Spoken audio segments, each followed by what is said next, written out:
Hello everyone, welcome back to our YouTube channel exam track centre. देखो, इस video में हम कर रहे हैं जो 25 मार्च को एटीसी का जो पेपर हुआ था उसकी सेकंड शिफ्ट के कुछ क्वेश्चन हैं जिस पर आप ऑब्जेक्शन डाल सकते हैं। तो वो कौन से क्वेश्चन हैं? जो एक दो क्वेश्चन मेरे को मिले हैं, क्योंकि पूरा का पूरा क्वेश्चन पेपर जो है छानने में टाइम लगता है, तो एक दो क्वेश्चन ही कर पाया हूँ मैं अभी तक। तो वो एक दो क्वेश्चन जो है वो करते हैं। देखो जरा क्या है। एक क्वेश्चन ये था कि एम वेव के ऊपर था कि इलेक्ट्रिक फील्ड का एम्पलीट्यूड मेरे पास गिवन था, कितना था भाई मेरे पास 2.4 इंटू में 10⁻², न्यूटन पर कूलम।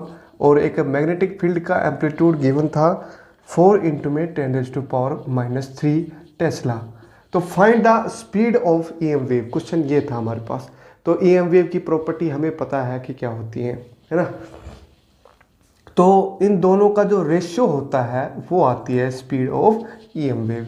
अब ईएम वेव के ऊपर जो है कंफ्यूजन ये रहता है कि मूविंग चार्ज, जैसे फर्स्ट शिफ्ट के अंदर सब लोग कह रहे हैं कि मूविंग चार्ज जो है आइसोलेटेड चार्ज मतलब एक ही है, लेकिन अलग अलग मतलब है। मूविंग चार्ज का मतलब ये भी हो सकता है कि कांस्टेंट स्पीड से मूव कर रहा हो, या फिर ये भी हो सकता है कि उसकी स्पीड जो है कांस्टेंट ना हो। तो उस ऑप्शन को देख के हम कुछ भी नहीं बता सकते कि भाई मूविंग चार्ज का मतलब क्या होता है। ठीक है, तो वो वाला ऑप्शन जो है वो गलत होगा, क्योंकि मूविंग चार्ज जो है वो ईएम वेव भी जनरेट करेगा, क्योंकि मूविंग चार्ज जो होता है वो ऑसिलेटेड चार्ज है, और ऑसिलेटेड चार्ज जो है वो ईएम वेव जनरेट करता है।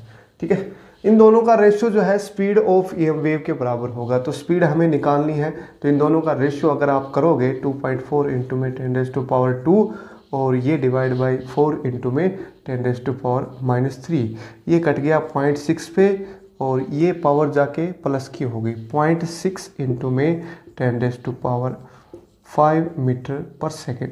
तो ये आंसर होना चाहिए। अब आंसर में देखो क्या गिवन है, 0.6 इंटू में 10⁻⁻5 मीटर पर सेकेंड। अब ये आंसर तो गलत हो गया ना भाई, पावर जो है माइनस की है यहाँ पे। अब क्वेश्चन कई बच्चे ये कह रहे होंगे भाई हमने तो ये टिक किया है और आंसर प्लस, वो तो गलती से हो गया। वो गलती से होने का मतलब तो ये नहीं है ना कि भाई आंसर यही हो जाएगा, है ना। क्योंकि गलती से तो फिर अब बच्चे, कुछ एक बच्चों ने ये भी देखा हुआ है माइनस में पावर है, इतनी कम स्पीड है, स्पीड कैलकुलेट करी होगी, 10⁻⁻ में प्लस की 5 आई होगी, और प्लस की 5 पावर जो है आसपास एक आंसर और है इसके अंदर 0.5 इंटू में 10⁻5 मीटर पर सेकेंड। तो जिसने ये आंसर क्लिक किया है उसका आंसर सही माना जाएगा इस केस में, क्योंकि आंसर एग्जैक्ट आंसर ये होना चाहिए, ये नहीं होना चाहिए। माइनस पावर वाला आंसर गलत होगा, सरेआम गलत होगा। उसके आसपास वाला आंसर लिया जाएगा फिर। ठीक है, कभी ये नहीं कहना कि भाई हमने ये गलती से मिसप्रिंट हो गया था। एआई ये थोड़ी ना कहेगी भाई गलती से मिसप्रिंट हो गया था। अब हो गया हो चाहे गलती से, इसके आसपास जो आंसर है उसमें ऑप्शन में वही आंसर हमारा ठीक माना जाएगा। तो ये आंसर, इस पे ऑब्जेक्शन आप डाल सकते हैं। जिसने भी ये आंसर क्लिक करा है उस पे ऑब्जेक्शन आप डाल सकते हैं। ठीक है, एक क्वेश्चन था कि एक प्रोबेबिलिटी का क्वेश्चन था जो कि मैं इसमें देख रहा हूँ कि ऑप्शन इसमें सारे एक जैसे दिख रहे हैं मेरे को। देखो क्या है, इंडिपेंडेंट इवेंट है, मतलब एक दो इवेंट जो है वो इंडिपेंडेंट कब होती हैं, जब वो एक दूसरे पे डिपेंड करती ही नहीं, मतलब उनके बीच में जो कॉमन प्रोबेबिलिटी होती है वो उन दोनों के प्रोडक्ट के बराबर होती है।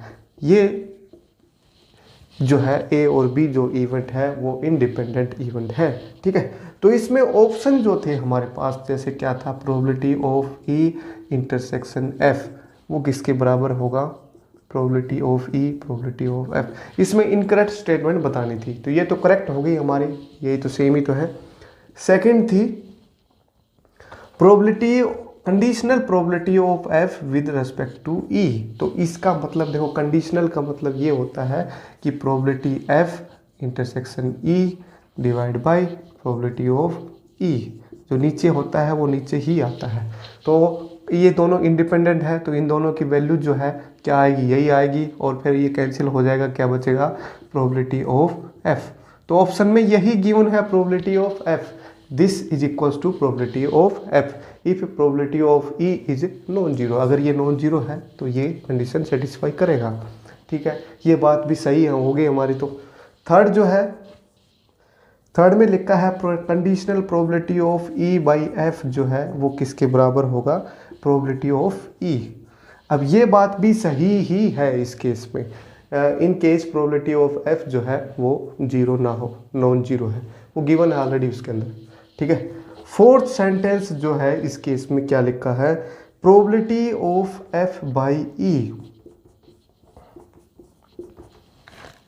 Is equals to probability of F. अब ये वाली सेंटेंस और ये वाला सेंटेंस जो है दोनों ही सेम है, लेकिन इसमें ये लिखा हुआ है probability of E and probability of F जो है दोनों ही नॉन जीरो है। यहाँ पे लिखा था कि प्रोबेबिलिटी ऑफ ई जो है वो नॉन जीरो है, एफ के बारे में कुछ भी नहीं लिखा था। तो ये कंफ्यूजिंग ऑप्शन था मेरे ख्याल से। तो देखो ऑप्शन दोनों ही सेम से ही लग रहे हैं, तो उन्होंने जो है कुछ ऑप्शन अलग देना चाहिए था इस क्वेश्चन में, ताकि थोड़ा सा कंफ्यूजन ना हो। प्रोबेबिलिटी ऑफ ई और एफ जो है जब दोनों ही नॉन जीरो हैं तब ये कंडीशन जो है सेटिस्फाई करेगा। और ये कंडीशन कब सेटिस्फाई करेगा, जब प्रोबेबिलिटी ई जो है वो नॉन जीरो हो। तो ये दोनों ऑप्शन जो है सेम ही है। एफ जो है नॉन जीरो है या नहीं है इसके बारे में इसमें नहीं लिखा है, तो हमें भी क्या पता क्या लिखा है नहीं, है ना। तो ये भी ऑप्शन है और ये ऑप्शन दोनों ही सेम है मेरे ख्याल से। तो ये सारे के सारे ऑप्शन ही जो है क्या है इसमें करेक्ट है, इंडिपेंडेंट इवेंट को दर्शा रहे हैं।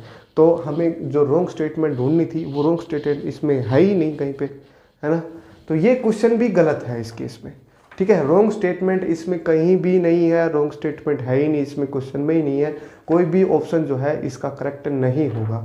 ठीक है, तो ये दो क्वेश्चन मेरे को मिले हैं इस सेकंड शिफ्ट के अंदर 25 तारीख के। और भी कोई क्वेश्चन होंगे अगर मैं ढूंढ रहा हूँ धीरे धीरे। तो जो भी क्वेश्चन आपको अगर पता है पहले से, जिसने भी पेपर दिया है, तो मेरे को कमेंट करके जरूर बताने कि कौन सा क्वेश्चन नंबर है। वो क्वेश्चन नंबर की आईडी जो है मेरे पास कमेंट बॉक्स में बता दें। ठीक है।